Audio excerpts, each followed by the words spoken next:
100% fee రాయితీతో AI నేర్చుకోవాలనుకుంటున్నారా? Attend quality third gen AI test 2025.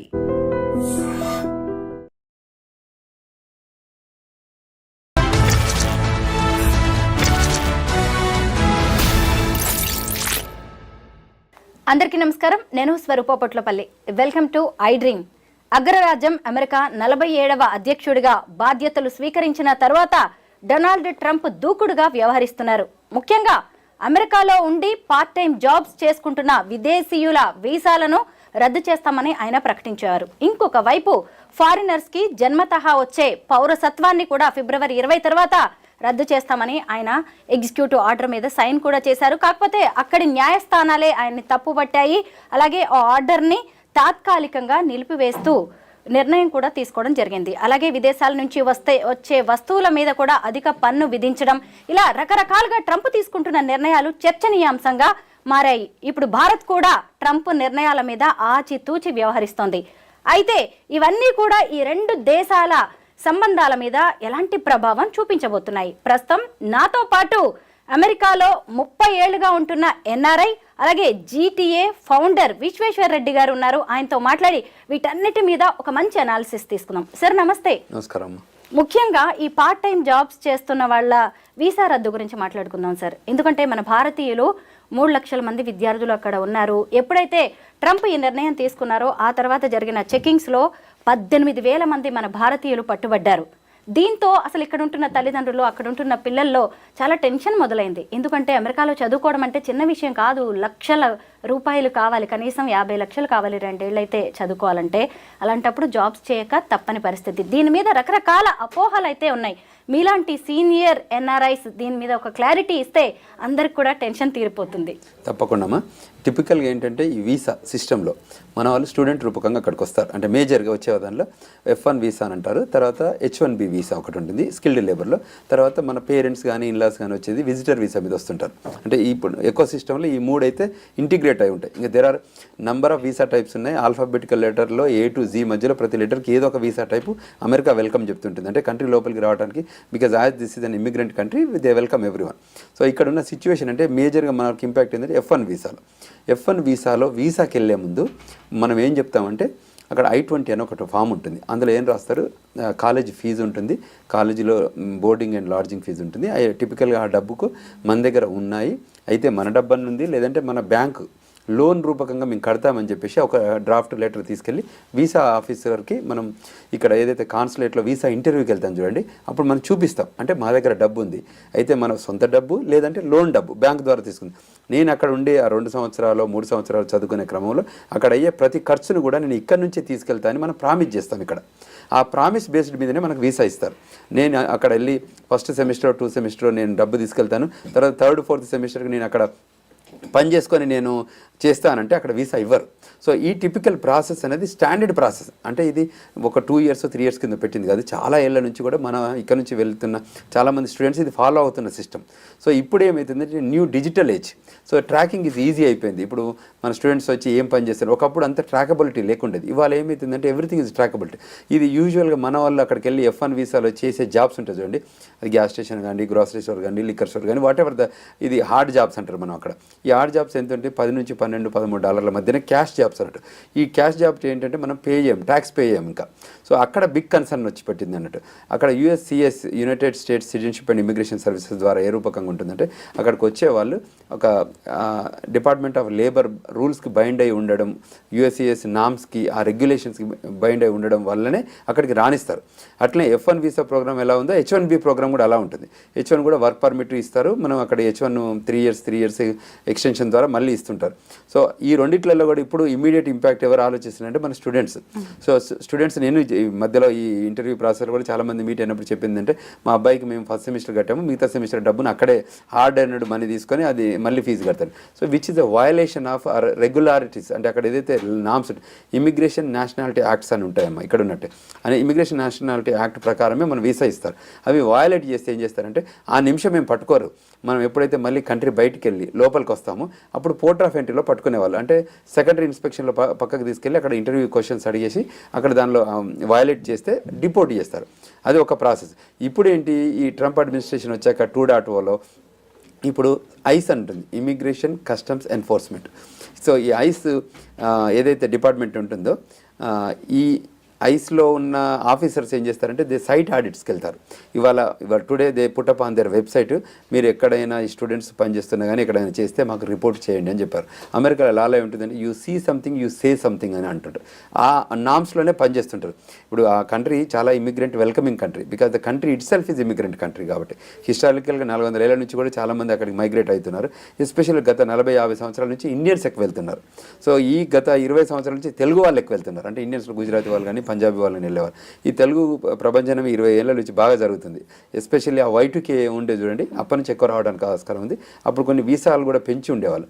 So ఈ F1లో ఉన్నప్పుడు పేరెంట్స్ ఎక్కువ ఫీల్ అవుతున్నది ఏంటంటే మనం అది అక్కడ వెళ్ళి మా పిల్లలు పని చేస్తారు, ఇప్పుడు మా పిల్లలు పని తీసేస్తున్నారని. ఇది చేయడము తీయడం అనేది అందులో నామ్స్లో లేదు. సో మనం చేయడం తప్పు, ఇట్స్ అ వయలేషన్. చేయొచ్చు. ఒక 20 అవర్స్ ఆథరైజ్డ్ వర్క్ ఉంటుంది. ఒక యూనివర్సిటీలో వెళ్ళి మాస్టర్స్ కోటా కింద మనం అక్కడ జాయిన్ అయితే అందులో వాళ్ళకి 20 అవర్స్ పనిచేయచ్చు. ఇది ఆన్ క్యాంపస్ జాబే చేయాలి. బయట వెళ్ళి పనిచేయడానికి అథారిటీ లేదు, దాన్ని అన్ఆథరైజ్డ్ వర్క్ అంటారు.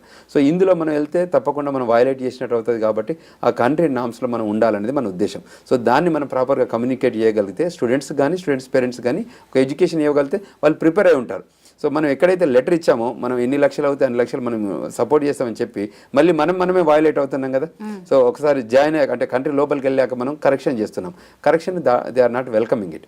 ఎందుకంటే అమెరికా గ్రేట్ అగైన్ అనే ఉద్దేశంతో ఆయన ఎలక్షన్లకు వెళ్ళారు. అమెరికా ప్రెసిడెంట్ అయ్యారు. Electoral vote, popular vote, senate, house of represent అన్నిట్లలో కూడా మెజారిటీ వాళ్ళకి వచ్చాయి. సో ఇప్పుడు వాళ్ళు ఏం చేస్తున్నారు, correction of the country.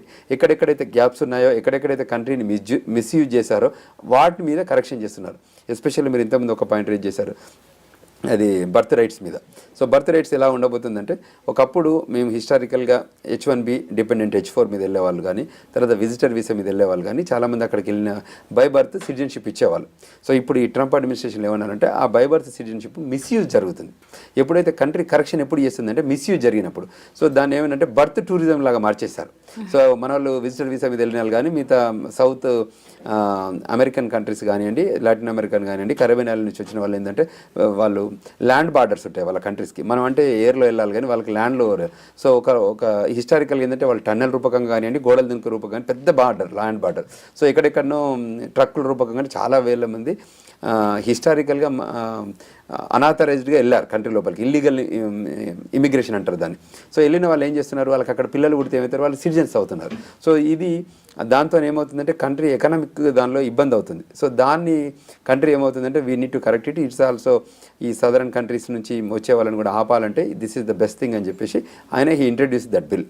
So అది ఎగ్జిక్యూటివ్ ఆర్డర్ ఇచ్చాడు. సో దాన్ని మీరు ఇంతకుముందు అన్నట్టు Democratic Party, because is Republican Party కాబట్టి డెమోక్రటిక్ పార్టీ వాళ్ళు ఏం చేస్తారంటే మైగ్రేషన్ ఫ్రెండ్లీ, ఇమిగ్రేషన్ ఫ్రెండ్లీ కాబట్టి ఇది నో ఇది నాట్ కరెక్ట్ అని చెప్పి వాళ్ళు ఆ కంట్రీస్ ఏదైతే గవర్నర్స్ ఉన్నారో వాళ్ళు నెగటివ్ దాన్ని ఇంపాక్ట్ చేస్తున్నారు.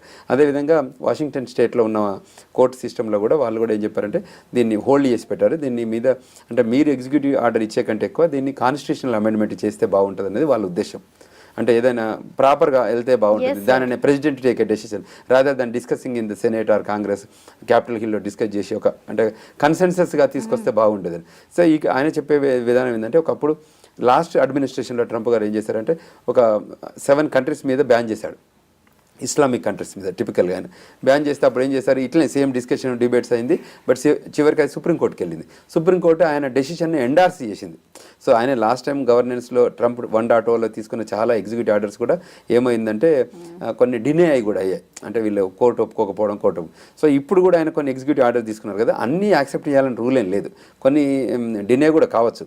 బట్ ఈయన తీసుకున్న కొన్ని నిర్ణయాలు ఎస్పెషల్లీ ఏంటంటే కంట్రీలో ఇల్లీగల్ మైగ్రేషన్ జరిగిందని ఏదో రకంగా ఎవరో కరెక్ట్ చేయాల్సింది కదా. ఇప్పుడు ఇక్కడ ఇల్లీగల్ కనెక్షన్లో హైడ్రా రూపకంగా మనకి జరిగింది చూడండి, ఆ టైప్. ఇది కూడా సిమిలర్ టిపికల్ ఆ టైప్ ఆఫ్ యాక్టివిటీ కదా. ఎవరైతే ఇల్లీగల్గా వచ్చారో వాళ్ళని మేము కంట్రీ బయటికి పంపుతాము ఆ ఉద్దేశంతో ఇప్పుడు కొలంబియాకు పంపించారు. ఇప్పుడు అందులో కూడా క్రిమినల్ బ్యాక్గ్రౌండ్ ఉన్న వాళ్ళని, ఎస్పెషల్లీ క్రిమినల్ బ్యాక్గ్రౌండ్ వాళ్ళని ఫస్ట్ టేకప్ చేస్తున్నారు. తర్వాత వయలేషన్ ఎవరైతే చేస్తున్నారో, ఇమిగ్రేషన్ అనేది కూడా ఒకటి కంట్రీకి ఇంపార్టెంట్ సబ్జెక్ట్. సో అందులో గ్యాప్ ఇచ్చిన వాళ్ళని కూడా వీళ్ళు చేయగలిగి ఇప్పుడు ఆ నిర్ణయమే తీసుకుంటున్నారు. అది కొద్దిగా మనకు రప్చర్ అవుతుంది. బర్త్ రైట్ సిటిజన్షిప్ అనే దానికి వచ్చినప్పుడు ఇప్పుడు H1B అలాగే L1 మీద వచ్చిన వాళ్ళకి ఖచ్చితంగా లేదు, గ్రీన్ కార్డ్ హోల్డర్స్కి మాత్రమే అని ఆయన చెప్పారు కదా. మరి ఇక్కడ ప్రాబ్లం వస్తుంది కదా, అందరికీ గ్రీన్ కార్డ్ ఉండదు, మరి వాళ్ళ పిల్లలకి బర్త్ రైట్ సిటిజన్షిప్ క్యాన్సిలేషన్ అనేది ఇబ్బందే కదా భారతీయులకు కావచ్చు, వేరే కంట్రీస్ వాళ్ళకి కూడా. అది చాలా ఇబ్బందికరమైన పరిణామము. కానీ ఏం చేస్తారంటే ఆ ప్రోగ్రామ్ అంటే బర్త్ రైట్ సిటిజన్షిప్ హిస్టారికల్గా 100 ఏళ్ళ పైగా ఇస్తూ వస్తున్న దాన్ని మిస్యూజ్ చేస్తున్నారు. అంటే ఇప్పుడు if they are using properly they don't stop it, they are misusing అన్న దాని మీదనే ఆయన కన్సర్న్. ఇప్పుడు మనకి ఆయన ఏం రూల్ పెట్టారంటే ఈ బర్త్ రైట్లో మదర్ కానీ ఫాదర్ కానీ ఒక గ్రీన్ కార్డ్ హోల్డర్ కానీ సిటిజన్ అయితేనే మేము ఇస్తాము, కానీ ఇట్లా ఇమిగ్రెంట్ అంటే టూరిజం లాగా వచ్చేసి మేము పిల్లల్ని కనేసి మేము వెళ్ళిపోతామని అంటే సో దాంతో ప్రొడక్టివిటీ వాళ్ళకి రావట్లేదు, అంటే వాళ్ళ ఎక్స్పెక్టేషన్స్ వేరే ఉన్నాయి, దాని ద్వారా మిస్యూజింగ్ ఆఫ్ దట్ లాను చేస్తున్నారు అన్న ఉద్దేశంతో ఆయన కరెక్షన్ చేస్తున్నారు. ఇక్కడ అందులో భాగంగానే చేశారు తప్ప వేరే లేదు. సో ఇప్పుడు కూడా అమెరికా గ్రేట్ అగైన్ అన్నప్పుడు ఆయన ఉద్దేశం ఏంటి, అమెరికన్ ఇంట్రెస్ట్లో పనిచేయాల్సి వస్తుంది కదా, సో అమెరికా ఇంట్రెస్ట్లో ఆయన పనిచేస్తున్నారు. అందువల్లనే ఈ కొత్త పాలసీస్ ఎకనామిక్ పాలసీ తీసుకొస్తున్నారు. అంటే ఆ గ్లోబల్ మైగ్రేషన్లో ఏముంటుంది, ఎకనామిక్ పాలసీ ఉంటుంది, ట్రావెల్ పాలసీ ఉంటుంది, కామర్స్ పాలసీస్ ఉంటాయి, వీసా పాలసీస్ ఉంటుంది, బయలాటరల్ ఇష్యూస్ ఉంటాయి, ఎక్స్టర్నల్ అఫైర్స్ ఉంటాయి. ఈ అన్ని లైన్స్లో కూడా వాళ్ళు చాలా డెసిషన్ తీసుకుంటారు. కంట్రీ ఆ ఐడియాలజీ ప్రకారం వెళ్తుంటుంది, వేరియస్ కంట్రీస్తోనే డైలాగ్ అవుతుంది. ఇప్పుడు మనకు మోడీ గారు కూడా వెళ్తున్నారు అమెరికాకి, సో వాళ్ళు కూడా ఈ సబ్జెక్ట్స్ మీద డిస్కస్ చేస్తారు. కాకపోతే వాళ్ళు ఏ నిర్ణయం తీసుకున్నా అది ఇండియా కోసం అని తీసుకోవట్లేదు, వాళ్ళు గ్లోబల్లో తీసుకుంటున్నారు. అన్ని కంట్రీస్ ఇంపాక్ట్ అవుతాయి ఆ ఇంపాక్ట్. కానీ మనకేంటంటే మనం ఇక్కడ ఉన్న వాళ్ళు ఈ మధ్య వైట్ కలర్ దాంట్లో మన వాళ్ళు ఎక్కువ వెళ్ళడం వల్ల, బ్రౌన్ కమ్యూనిటీ నుంచి మనం ఎక్కువ వెళ్ళడం వల్ల మనం ఎక్కువ యూటిలైజ్ చేసుకుంటున్నాం. ఎందుకంటే లాస్ట్ 10 years నుంచి స్టూడెంట్స్ చూడండి, ఇప్పుడు Hyderabad consulate is the biggest consulate in the south Asia. So ఒకప్పుడు ఇక్కడ కాన్సులేటే లేదు, మేము వెళ్ళినప్పుడు అసలు ఇక్కడ కాన్సులేటే లేదు, మేము చెన్నైకి వెళ్ళి వీసా తీసుకొని వెళ్ళేవాళ్ళం. సో ఈ క్రమంలో మేము ఏమంటున్నామంటే ఈ ఆపర్చునిటీ ఏమి ఇచ్చింది అమెరికా, ఎందుకు ఇక్కడ యూఎస్ కాన్సులేట్ పెట్టింది అంటే మోర్ పీపుల్ని వెల్కమ్ చెప్పడానికి పెట్టింది తప్ప డినై చేయడానికి కాదు కదా, రిజెక్ట్ చేయడానికి కాదు. సో మీరు ఏం చెప్తున్నారంటే వాళ్ళు ఏదైతే వీసా సిస్టంలో ఎకో సిస్టంలో పెట్టారో ఆ నామ్స్ ఉన్నాయో, ఆ పాలసీ ఉన్నాయో, ఆ రెగ్యులేషన్స్ ఉన్నాయో అదే అబైడ్ అయ్యి మా కంట్రీకి రండి, మీరు మాకు ల్యాండ్ ఆఫ్ ఆపర్చునిటీ ఉంది, లా ఆఫ్ ద ల్యాండ్ అని ఫాలో కండి అని చెప్తున్నారు. సో అందులో డెఫర్ చేయొద్దు అనేది మా ఉద్దేశం. ట్రంప్ ఏ నిర్ణయాలు తీసుకున్నా ముందు మన తెలుగు వాళ్ళ గురించే చర్చ వస్తూ ఉంటుంది sir. America vice president JD Vance wife Usha Chilukuri మన తెలుగు ఆమె కదా, అయితే ఇప్పుడు ఆయన తీసుకున్న డెసిషన్ ప్రకారం ఆమెది కూడా సిటిజన్షిప్ క్యాన్సిల్ చేస్తారా అని చెప్పి ఒక చర్చ జరిగింది. ఎందుకంటే వాళ్ళ అమ్మ నాన్న కూడా అక్కడి వాళ్ళు కాదు కాబట్టి దీని విషయంలో ఎలా ఉండొచ్చు సార్? మంచి పాయింట్ అమ్మా. అయితే టిపికల్గా ఏంటంటే ఇది హిస్టారికల్ యాక్ట్, ఒక 14th Amendmentలో ఓపెన్ అప్ అయింది సబ్జెక్ట్ కాబట్టి ఇప్పటి వరకు ఇస్తున్నారు. అంటే పాస్ట్ని టచ్ చేయరు, ఫ్యూచర్కి ఇవ్వరు. అంటే హిస్టారికల్గా ముందు ఇచ్చారు, ఇవ్వలేదని లేదు. సో ఆ ఇచ్చిన దాన్ని మనం కంటిన్యూగా ముందుకు తీసుకెళ్లాలనేది ఒక ఉద్దేశం, ముందుకెళ్ళాలనేది. సో ఇప్పుడు ముందు నుంచి వెళ్ళడానికి కోసం ఉన్న యాక్టివిటీ మీద మనం కన్సర్న్, అంటే 19 తర్వాత పుట్టబోయే పిల్లలకు తప్ప ఇప్పుడు పుట్టిన వాళ్ళు కానీ ప్రీవియస్గా ఇప్పుడు ఉషా గారు సో బై బర్త్ సిటిజన్షిప్ ద్వారానే వచ్చింది ఆమెకు కూడా. So we all know about it, it's not that. So హిస్టారికల్గా ఇప్పుడు ట్రంప్ వైఫే ఉంది కదా, షీజ్ అన్ ఇమిగ్రెంట్, మీకు అందరు కదా ఆమె ఇప్పుడు current wife is an immigrant. Even she's not a birth citizen కాదు, ఆమె ఫారెన్ కంట్రీ నుంచి వచ్చి గ్రీన్ కార్డ్ రూపకంగా వచ్చి సిటిజన్ అయిన రూపకం. సో నేను అనేది ఏంటంటే కంట్రీ ఏమవుతుందంటే ప్రోగ్రెసివ్ థింకింగ్లో ఫ్యూచర్లో జరగబోయేది. అంటే ఇక్కడ ఏదైనా కన్సర్న్స్ ఉన్నాయనుకోండి, to correct it the concerns, issues కానీ ప్రాబ్లమ్స్ కానీ కరెక్ట్ చేయాలంటే ఒక పాలసీ తీసుకురావాలి, ఒక ఎగ్జిక్యూటివ్ ఆర్డర్ తీసుకురావాలి, ఒకటి గవర్నమెంట్ ఆర్డర్ తీసుకురావాలి. అందులో భాగంగానే ఇది యాక్ట్స్ తప్ప వేరే ఏం లేదు. అంటే ఇది ఇండియన్స్ వస్తున్నారు వీళ్ళని ఆపాలనో, ఇండియన్స్ వస్తున్నారు వాళ్ళు ఇబ్బంది అవుతున్నారు. మనం వెళ్ళి చేసే జాబ్స్ అది అమెరికన్ జాబ్స్, అక్కడ ఉన్న వాళ్ళు చేసుకునే జాబ్స్. అమెరికన్ జాబ్స్ను వదిలి మనం వద్దంటున్నాం కాబట్టి ఆ లైన్లో వెళ్తున్నాం. మనం ఆ జాబ్స్ని మనం తీసుకోవద్దు. మనం తీసుకునే జాబ్స్ H1 మీద వెళ్ళే జాబులు $100,000 ఉంటాయి, $60,000 ఉంటాయి. ఆ జాబుల కోసం పరిచయాలు ప్రాపర్ ఎడ్యుకేషన్ చేసుకున్నాం అనుకోండి మంచి జాబ్స్ వస్తాయి. మనం ఎడ్యుకేషన్ పక్కకు పెట్టి ఈ హార్డ్ జాబ్స్ ఎందుకు చేయడం, మనం చేయొద్దు ఇవి. అవి మేము urging to all the students కానీ పేరెంట్స్ కానీ చెప్పేది ఏంటంటే మీ పిల్లలకి చదువుకోవడానికి మీరు ఏదైతే ప్రామిస్ చేసి లెటర్ ఇచ్చారో మా దగ్గర డబ్బు ఉందని కానీ లేకపోతే బ్యాంక్ లోన్ ద్వారా చదివిస్తామన్నారో కోర్స్ కంప్లీట్ అయ్యే దాకా మీరు సపోర్ట్ చేయండి, పిల్లల్ని ఎడ్యుకేట్ చేయమండి, మంచి స్కిల్ తీసుకోమండి, మంచి జాబ్ H1లో మంచి $100,000 తీసుకోండి. $10 వచ్చే జాబ్ 2,000 20,000 ఉంటుంది, అంతే $20,000 ఉంటుంది.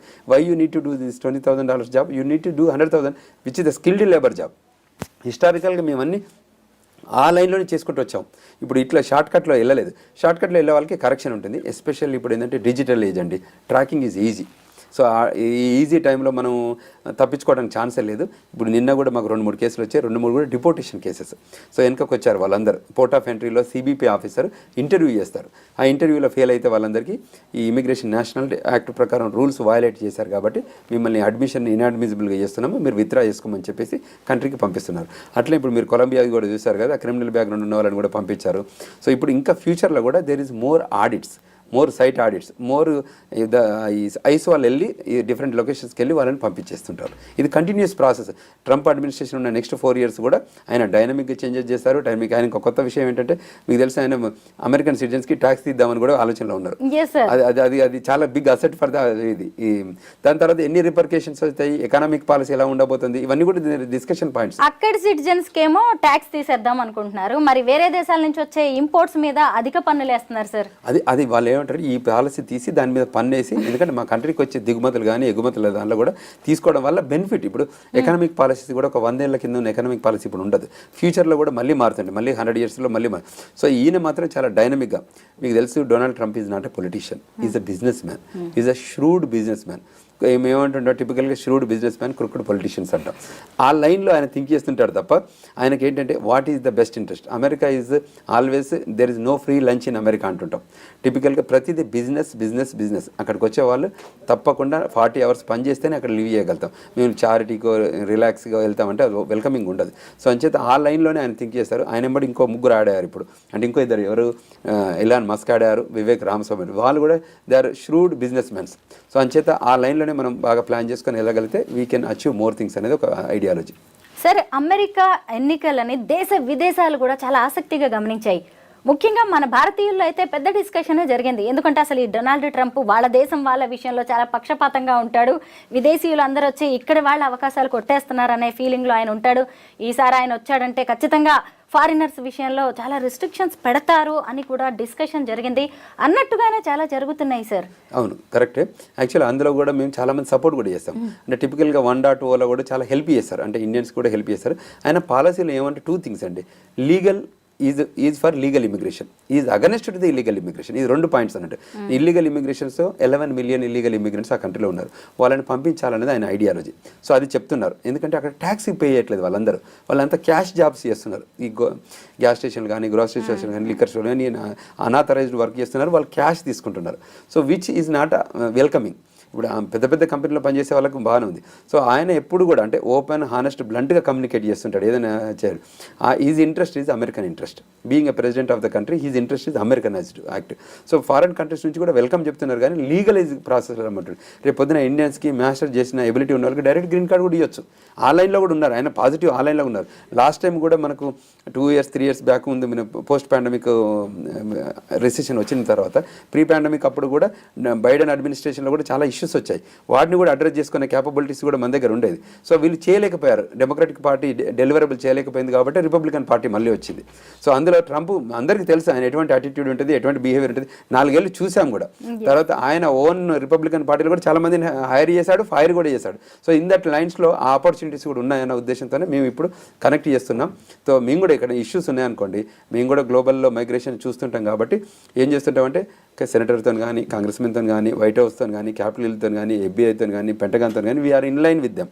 సో వాటితో మేము కనెక్ట్ అయ్యి వాళ్ళ గైడెన్స్ తీసుకుంటుంటాం, వాళ్ళకి ఎడ్యుకేట్ చేస్తుంటాం, వాళ్ళకి పబ్లిక్ పాలసీ కానీ, ఎక్స్టర్నల్ ఎఫర్ట్స్తో కానివ్వండి, గవర్నమెంట్ రిలేషన్స్తో కానివ్వండి మేము ఎంగేజ్ అయి ఉంటాం అక్కడ. ఎందుకంటే we are ambassadors for India. We migrated there, we are connected there, we became an Indian ambassador in that country. ఇట్లే వేరియస్గా కూడా చాలా కంట్రీస్లో కూడా మైగ్రేషన్ జరుగుతుంది. ఇప్పుడు మేము కూడా ఇష్యూస్ వచ్చాయనుకోండి, మేము ఏమంటున్నాం, మన లా ఫర్మ్ ఉంది, రండి క్వశ్చన్ అండ్ ఆన్సర్స్ తీసుకోండి, గైడెన్స్ తీసుకోండి. మేము DC వేదికగా ఉంటాం. That DC is the political capital of the world, where there so much things happens there. So మీరు ప్రాపర్ గైడెన్స్, నాలెడ్జ్ తీసుకుంటే, మీకు ఎడ్యుకేట్ అవుతే, మీరు ఫాలో అయితే, law of the land rules follow అయితే మీరు మంచిగా సెటిల్ కావచ్చు. ఇవాళ మేము విజిటర్ వీసా మీద నుంచి వస్తారు, F1 వీసా వస్తారు, H1 మీద వస్తారు, 140 చేసుకుంటారు, 485 చేసుకుంటారు, గ్రీన్ కార్డ్ వస్తుంది, సిటిజన్షిప్, న్యాచురలైజేషన్ సిటిజన్షిప్ తీసుకుంటారు. అక్కడ పుట్టిన పిల్లలకు కూడా సిటిజన్షిప్ వస్తుంది. మీకు గ్రీన్ కార్డులో ఉన్నప్పుడు మీ పుట్టే పిల్లలకి మళ్ళీ ఇబ్బంది ఏం లేదు, వాళ్ళు సిటిజన్సే. తర్వాత ఒక పేరెంట్ ఆర్ ఒక అంటే one of the parent can have a green card or citizenship ఉంటే కూడా మళ్ళీ సిటిజన్సే. Only thing is non immigrant intent ఉన్న వాళ్ళు, ఏలియన్స్ ఉన్న వాళ్ళు ఎవరైతే ఉన్నారో వాళ్ళకే మేము కన్సర్న్ చూపిస్తున్నాం అనేది ట్రంప్ గారి ఆలోచన విధానం. సో ఆ లైన్లో, ఇన్ లైన్లో ఉండగలిగితే వీఆర్ ఆల్ గుడ్. దానిలో ఇష్యూ ఏం లేదు. మేము చెప్తున్నది ఏంటంటే, మన గ్లోబల్ తెలంగాణ నుంచి కానివ్వండి, మన ఇమిగ్రేషన్ లా ఫర్మ్ నుంచి కానివ్వండి, we guide them, we educate them, we counsel them, we give good knowledge to them so that they can act accordingly following the law of the land. Donald Trump తీసుకున్న ప్రతి నిర్ణయంలో ఉన్న మైనస్ల గురించి అందరూ మాట్లాడుతున్నారు sir. భారతీయులకి plus అయ్యే నిర్ణయాలు ఆయన ఏమైనా తీసుకున్నారా? చాలా నిర్ణయాలు ఉన్నాయి. లాస్ట్ టైం అడ్మినిస్ట్రేషన్లో కూడా వాళ్ళు పీపీపీ లోన్ ఇచ్చారు. చాలామంది ఐటీ కంపెనీ ఓనర్స్ కూడా మన వాళ్ళు బెనిఫిట్ అయ్యారు దాని రూపకంగా. తర్వాత స్పిల్ ఓవర్డ్ వీసాలను కూడా ఓపెన్ చేశారు. EB1, EB2, EB3లో కూడా 2015 దాకా కూడా ప్రయారిటీ డేట్ని తీసుకొచ్చారు. చాలామందికి గ్రీన్ కార్డులు వచ్చాయి ఆయన అడ్మినిస్ట్రేషన్ టైంలో. అంటే ఆ పాలసీతోనే కాకుండా కానీ స్పిల్ ఓవర్ రూపకంగా కూడా ఆ గ్రీన్ కార్డులు వచ్చాయి. సో అటువంటి ఐడియాలజీ కూడా మనకు అడ్వాంటేజ్ అయింది. సో ఇప్పుడు కూడా ఏమిటంటే ఇండియన్స్ అంటే దే లైక్. ఇప్పుడు మోడీకి ఉన్న ట్రంప్కి మధ్యన సౌహృదమైన రిలేషన్స్ ఉన్నాయి. సో తర్వాత ఇండియా మీద వాళ్ళకి లేదు, ఇండియన్స్ మీద ఆయన రెస్పెక్ట్ ఉంది. Because hard working people, loyal to the country, they are more organised, డిసిప్లిన్గా ఉంటారు అనేది ఒక పాలసీ రూపకంగా ఉంది. సో అది హిస్టారికల్గా అంటే నాట్ ఇండియన్స్ ఇవ్వాలని కాదు, అందులో ఆయనే ప్రోగా ఉంటారు. ఏదైనా ఇండియన్ స్పెసిఫిక్గా ఇష్యూ ఉంటే దెన్ గవర్నమెంట్ ఆఫ్ ఇండియా కూడా ఇన్వాల్వ్ అవుతుంది, ఎక్స్టర్నల్ అఫైర్స్ మినిస్ట్రీ కూడా ఇన్వాల్వ్ అవుతుంది, డిపార్ట్మెంట్ ఆఫ్ స్టేట్ రెండు టాక్ చేస్తారు, దాని సొల్యూషన్ ప్రొవైడ్ చేస్తారు. సో అంచేత మనకి ఇండియా వాళ్ళు ఏదైనా కూడా అంటే American point of view and Indian counter point of వ్యూలో వీళ్ళ ఎక్స్టర్నల్ అఫైర్స్ దాని మీద కూడా they will have a dialogue. Every time మంచి డైలాగ్ అవుతుంది. దే విల్ డెలివర్ దస్. ఇక్కడ కన్సర్న్స్ ఉంటే అడ్రస్ చేసుకుంటారు. సో అందులో ఇష్యూస్ ఏం లేవు. Thank you so much sir. ఎందుకంటే ట్రంప్ డెసిషన్స్కి సంబంధించి అందరిలో చాలా భయాలు అయితే ఉన్నాయి. వాటన్నిటిని కూడా పోగొట్టడానికి ఖచ్చితంగా మీ ఇంటర్వ్యూ హెల్ప్ అవుతుందని అనుకుంటున్నాను. Thank you so much once again. Thank you very much.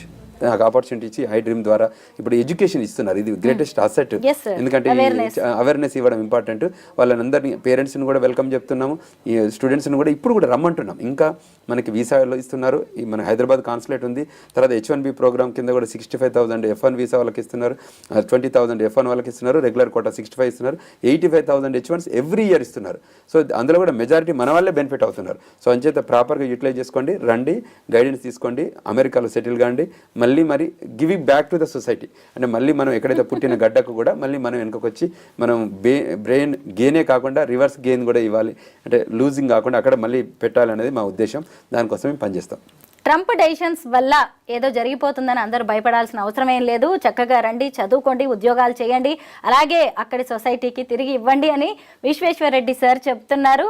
అయితే మీరెవరూ భయపడాల్సింది ఏం లేదు. ఎప్పట్లాగే చక్కగా మళ్ళీ భారత్ అలాగే అమెరికా సంబంధాలు ఎప్పట్లాగే నడుస్తాయి. భయపడాల్సిన అవసరం ఏం లేదు. Thank you so much sir. Thank you very much.